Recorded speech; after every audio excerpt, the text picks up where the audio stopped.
Liliit na ang mundo ng mga nasa likod ng agricultural smuggling at hoarding. Ito'y matapos isabatas ni Pangulong Ferdinand R. Marcos Jr. ang Anti-Agricultural Economic Sabotage Act na magpapataw ng mas mabigat na parusa sa mga nananamantala. Si Clazel Pardilla sa detalye.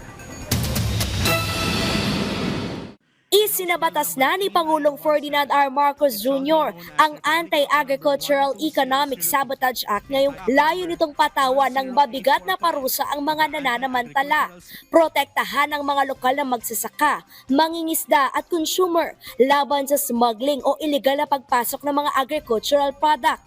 Nangiipit ng supply o labis na tumutubo sa panahon ng krisis at kartel na nagmamanipula sa supply at presyo ng mga produkto.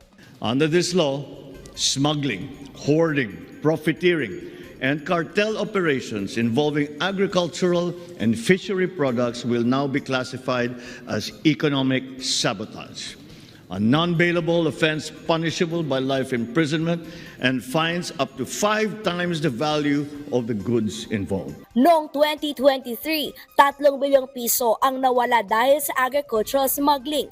Nasa 230 million pesos naman ang nasabat na smuggled agricultural products sa nakalipas na 9 na buwan.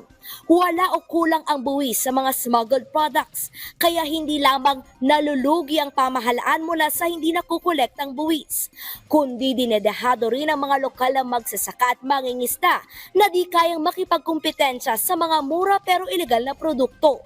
May banta rin sa kalusugan ng tao dahil sa kawalan ng mga sanitary permit. Every sack of smuggled rice, every under-the-table onion deal, every substandard meat sneaking past our quarantine checks, these are not just numbers. They represent lives, families, and futures that are being compromised. These crimes threaten not only our economy, but our national security as well.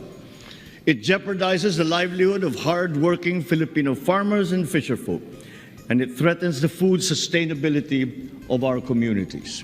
Pero wawakasan na yan ang bagong batas na hindi lamang mastermind ang hahabulin. This law does not just target the masterminds. It holds all accomplices accountable: financiers, brokers, employees, even transporters. We are establishing the Anti-Agricultural Economic Sabotage Council, which I will chair. Bubuo ng Anti-Agricultural Economic Sabotage Enforcement Group para hanapin at hulihin ang mga smuggling operation.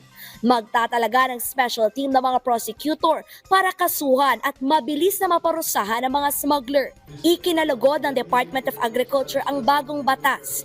Bibigyan ng visitation power ang DA na mag-iinspeksyon sa mga bodega at cold storage na posibleng nag-iimbak ng ilegal na produkto. Babala ni Agriculture Secretary Francisco T. Laurel Jr. Mas maingipin na kami para habulin itong mga smuggler na to. At sana naman lang matakot na yung mga may planong gumawa ng mga illegal na smuggling dahil non-bailable to. Kung mahuli mahuli sila, ay hahabulin namin kayong lahat.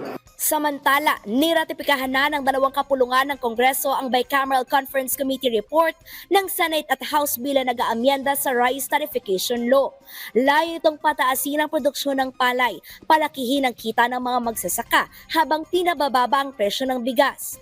Target pahabain ang bisa ng RCEF o Rice Competitiveness Enhancement Fund na matatapos ngayong 2024. Pinalaki sa 30 bilyong piso ang RCEF mula sa kasalukuyang 10 bilyong piso para sa pamamahagi ng libreng binhi, makinarya, pagsasanay at pautang sa mga magsasaka.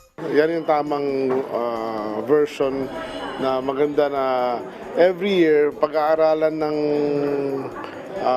presidente tsaka ng DA kung anong mga gagawin doon sa excess. Kung meron tayong 30 billion pesos na makolekta, yung 15 billion will be based on a menu kung ano yung kailangan ng ating mga farmers or ng ating industriya. Ang maganda rito, ang presidente ang magdidesisyon kung saan ang allocation nito every year. Binibigyan ng panukalang batas ang kapangyarihan ng Department of Agriculture na rumisponde sakaling kulangin ang supply ng bigas o sobra-sobra ang pagtaas ng presyo sa merkado. Pwede na kaming mag-trigger ng call for importation in case we see nga may spikes, may hoarding. I don't think there'll be a shortage but I think it's more for para pababa ang presyo, pwede na mag-intervene ang DA through that new law. Kalezal Pardilia para sa Pambansang TV sa Bagong Pilipinas.